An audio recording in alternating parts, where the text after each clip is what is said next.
So, isang magandang umaga na naman sa inyo, mga boss.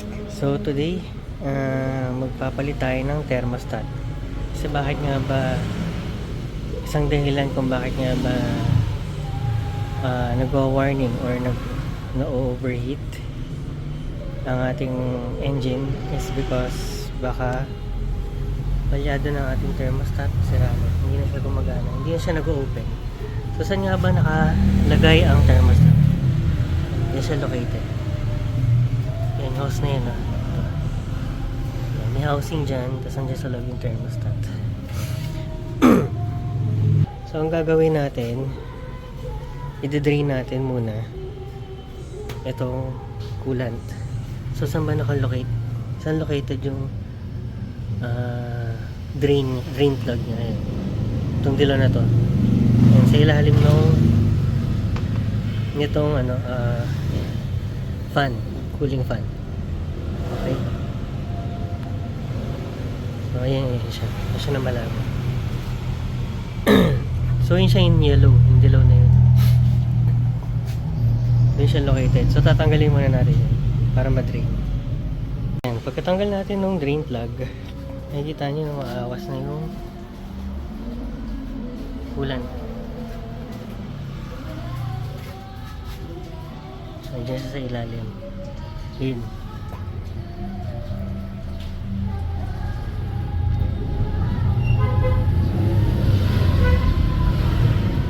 So yan lang natin maubos yan.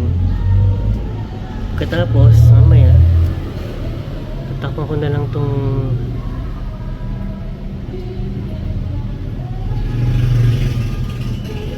tatanggalin naman natin tong housing ng thermostat. Okay, so ito gagamitin natin number 10.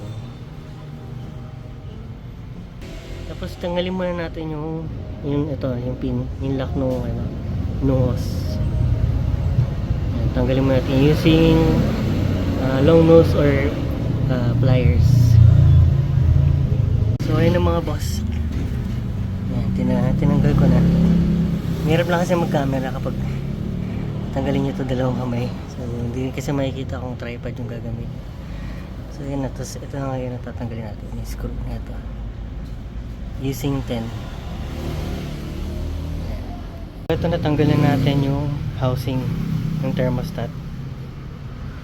So tatandaan nyo lang lagi yung kung ano yung position nya, para hindi ganun din position yung pagbalik. Kaya syempre sa mga nagdi-DIY na tulad natin, tandaan natin. So yun yung screw nya. So ngayon close up ko lang. Yun yung thermostat. Tanggalin na natin yan.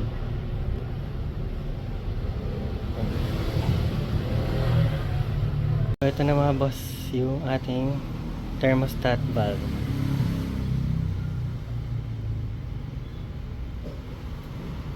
So hindi, umusok-usok ko. So hinila lang natin ito using plies. Yung plies lang gamit natin. Hinila lang natin. So meron pa yung rubber. Tago nyo to kasi magagamit nyo pa tong rubber.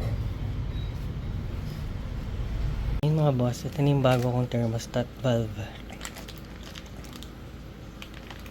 Yan, paano nga ba malalaman ng thermostat kapag gumagana pa at hindi na?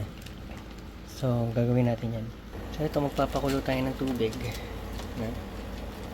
Yan, nag-prepare tayo ng magpakulo ng tubig at ilulubog natin yung thermostat dyan, yung bago natin. Testing din natin yung luma. So ito yung bago, lubugan natin. Kailangan mag-open yan. So pag na-reach nyo yung maximum na init, mga 82 to 90 degrees, gagalaw yan, yung valve na yan, bubukas yan. So maya maya tingnan lang natin pag kumagana.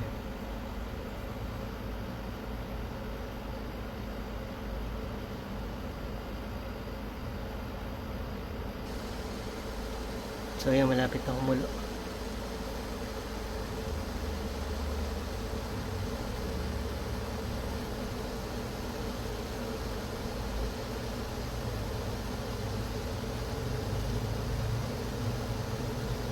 Ito yung bago natin yung bago nating install na thermostat valve.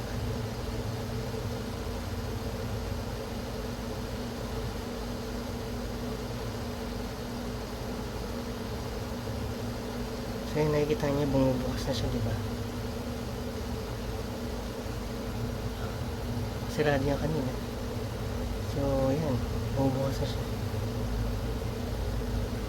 So yan, pinapasok yung ayan, nakabukas na.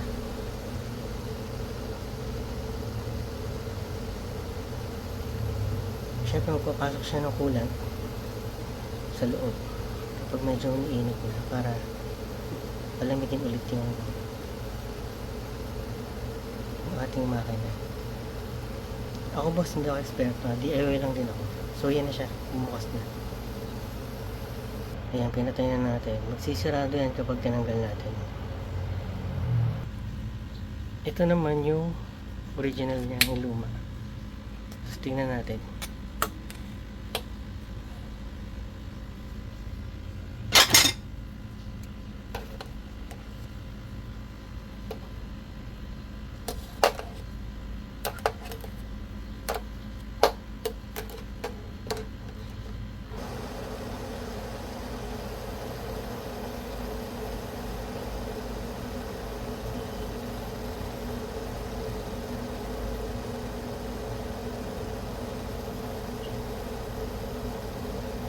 Hindi na siya gaano bumubukas. Kasi ganitong init pa lang na bubukas na yan Kasi yung bago bubukas So siya, bumukas man siya konti lang. Konti na lang.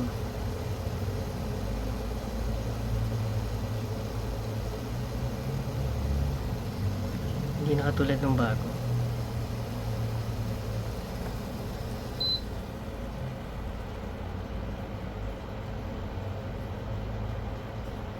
So yan, pinagdikit natin, pinagtabi natin. May kita nyo yung opening ng bago. Ayan, ang laki. Compare dito sa stock. By the way, itong stock ko, yung thermostat, 11 years old na yan.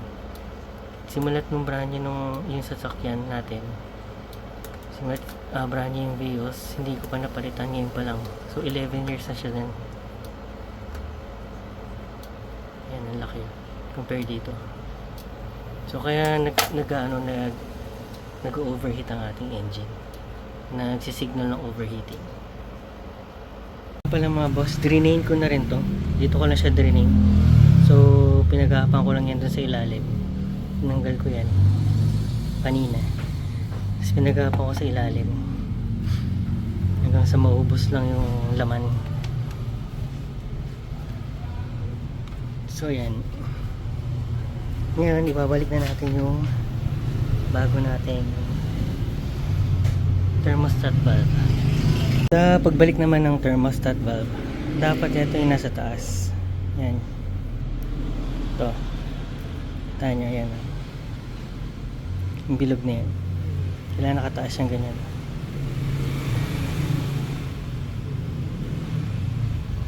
So, yan na guys. Nabalik na siya. Adjust ko na lang.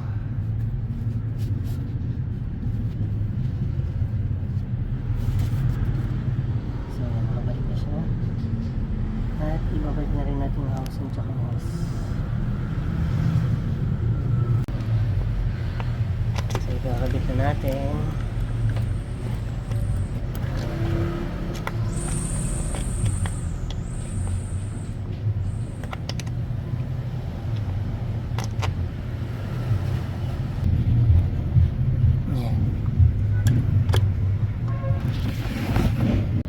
Mga boss, nakakabit na so boss naman yung kakabit na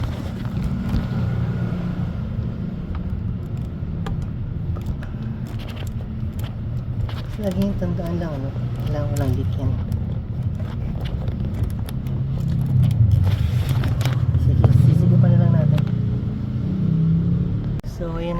mga bossing. Mas secured na siya. Ngayon maglalagay na tayo ng coolant. Huwag niyo kalimutan ibalik yung drain plug.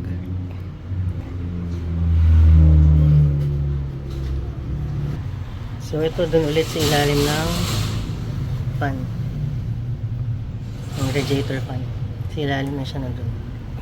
Nakikita niya nakalitaw naman to. Yan yung drain plug ito.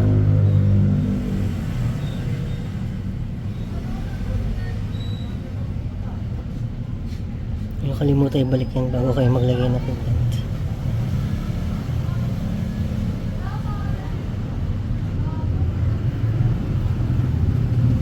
So okay na. Ito muna yung ginamit kong coolant eh. Auser radiator coolant. Maganda kasi review nito kaya dati before Prestone lang ako lagi. So yan. Malaki ako niyan before. Ito muna tatry ko.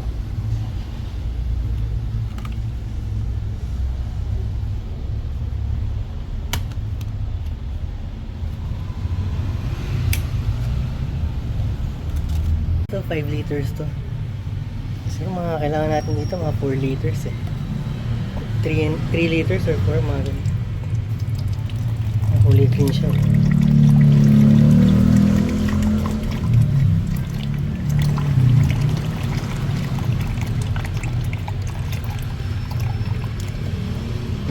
Ngayon natin bumaba.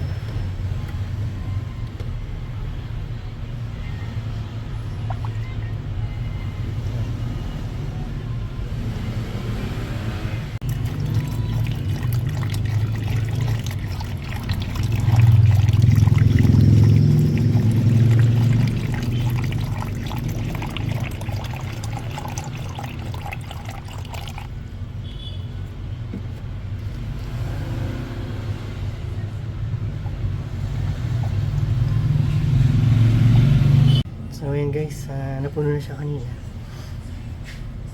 Try natin i-start. Tatanggalin lang din natin yung mga air pocket, baka meron pa. Tapos lalagdagan natin kapag maghihigop yan. So yan, try natin ngayon kung magkakaroon pa ng overheating. Dadagdagan na lang natin ito ng coolant. Hinihigop yan eh.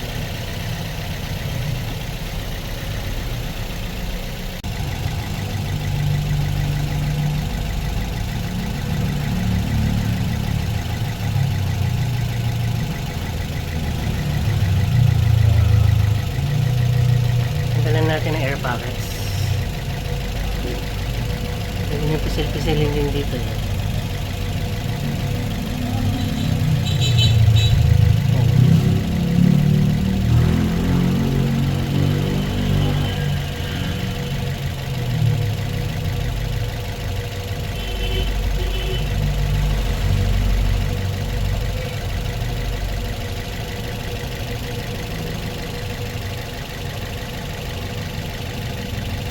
Hindi natin umiinit tsaka mag-engage yung fan.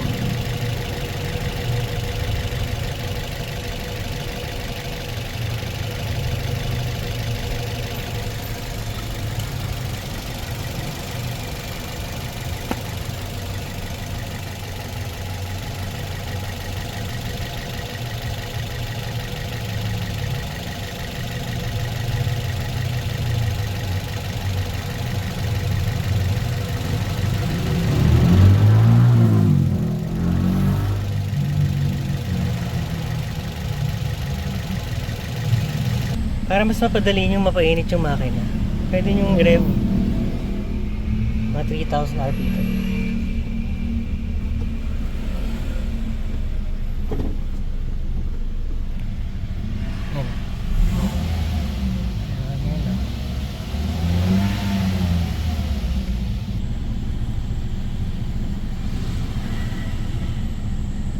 Tignan natin ulit. So yun, nag-engage na yung fan. Nagpupul na siya.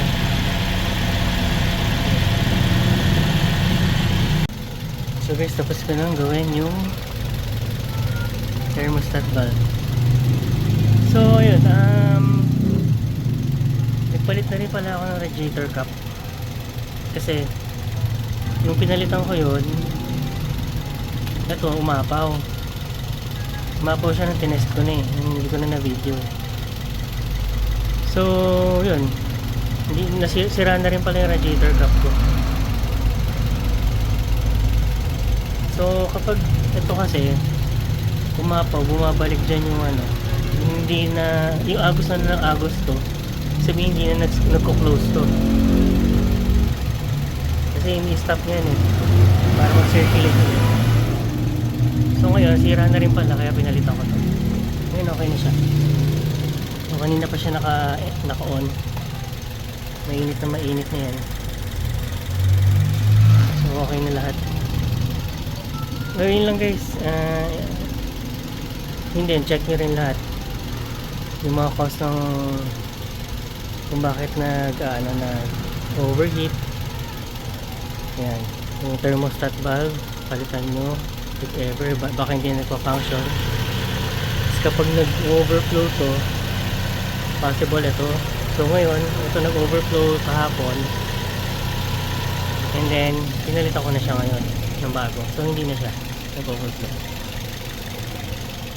Mga 30 minutes nang naka-on yan, kaya okay na. Kasi yung inon ko, parang nung uminit siya, umapaw na agad eh.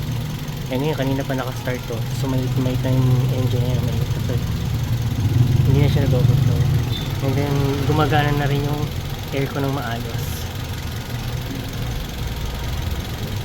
So okay na siya. So yun lang guys, DIY lang to guys, hindi ako eksperto. So tinuruan lang din ako ng trusted mechanic. Mabait kasi yung mekaniko ko. Siya yung nag-maintain ito. So ito na-stock kasi ito na matagal.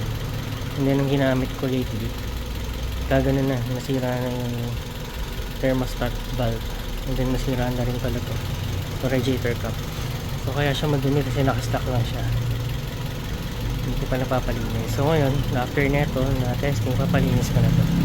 So maraming salamat guys. Sana panoorin nyo to, and sana may na-share ako at meron din kayo nakuha sa mga DIYers.